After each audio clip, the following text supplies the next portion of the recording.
बहुत समय पहले एक आदमी ने गौतम बुद्ध के पास जाकर कहा, हे प्रभु, कृपया मुझे बताएं मानव जीवन का क्या मूल्य है। गौतम बुद्ध मुस्कुराए और उसे एक चमत्कार पत्थर दिया और कहा, पहले इस पत्थर की कीमत ढूंढो। बाजार में अलग अलग दुकानों में जाओ और उन्हें कहो कि तुम इस पत्थर को बेचना चाहते हो, लेकिन ध्यान रखो, इस पत्थर को किसी भी स्थिति में ना बेचना।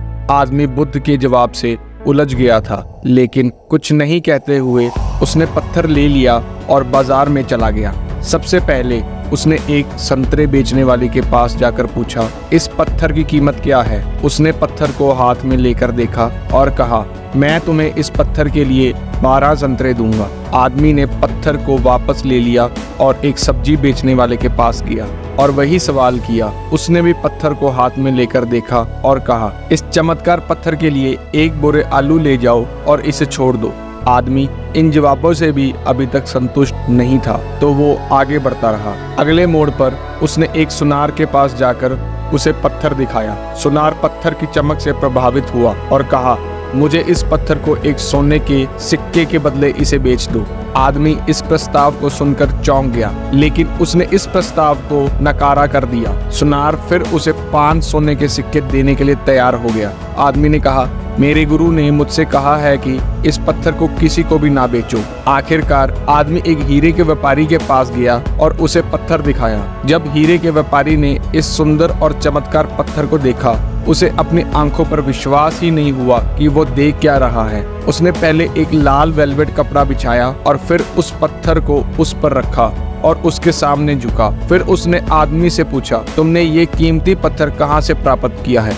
और कहा, पूरी दुनिया को बेचकर भी इस रूबी पत्थर का मूल्य का अनुमान नहीं लगाया जा सकता है। ये अमूल्य और अनमोल है। आदमी ने विभिन्न लोगों के साथ अपने विचारों को विविधता से हैरान होकर वो सीधे भगवान बुद्ध के पास गया। फिर उसने बुद्ध को अपनी कहानी सुनाई और कहा, प्रभु, आप कृपया मुझे बताइए मानव जीवन का क्या मूल्य है। बुद्ध जी ने मुस्कुराया और जवाब दिया, तुम देखो मेरे दोस्त, संतरा विक्रेता ने इस पत्थर के लिए 12 संतरे बताए। सब्जी विक्रेता ने 1 बोरे आलू कहा। सुनार के पत्थर के मूल्य को 5 सोने के सिक्कों में मूल्यांकित किया और आखिरकार हीरे के व्यापारी ने कहा कि ये पत्थर अमूल्य है। यही मानव जीवन के लिए भी सत्य है। वास्तव में तुम एक रत्न हो, लेकिन तुम्हारे मूल्यांकन में लोग अपनी स्थिति, ज्ञान और क्षमता के अनुसार तुम्हें मूल्यांकन करेंगे।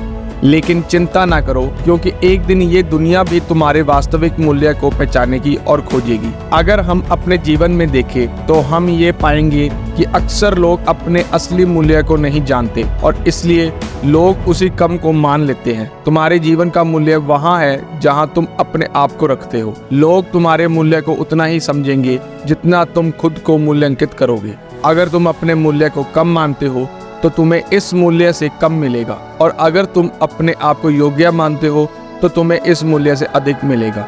अधिकांश लोग किसी को भी अपने मूल्य का मूल्यांकन करने की अनुमति देते हैं, लेकिन वो लोग जो अपने वास्तविक मूल्य को जानते हैं वो दूसरों की सोच को स्वीकार करने से इनकार कर देते हैं। उन्हें ये मालूम है कि उनका मूल्य उनके द्वारा स्थापित है, किसी और की राय के रूप में नहीं, और वो इसके लायक है। इसलिए लोगों को तुम्हारे ऊपर मूल्य तय करने की अनुमति ना दो और तुम खुद ही अपना मूल्य तय करो। दोस्तों, उम्मीद करते हैं आपको ये कहानी सुनकर पता लग गया होगा कि अपने मूल्य को कैसे बढ़ाकर रखना चाहिए और दूसरों के विचारों से अपने मूल्य को नीचे नहीं रखना चाहिए। अपने परिवार में बच्चों को इसे जरूर सुनाइएगा और इसे लाइक, शेयर, सब्सक्राइब और कमेंट करना मत भूलना। नमो बुद्धाय।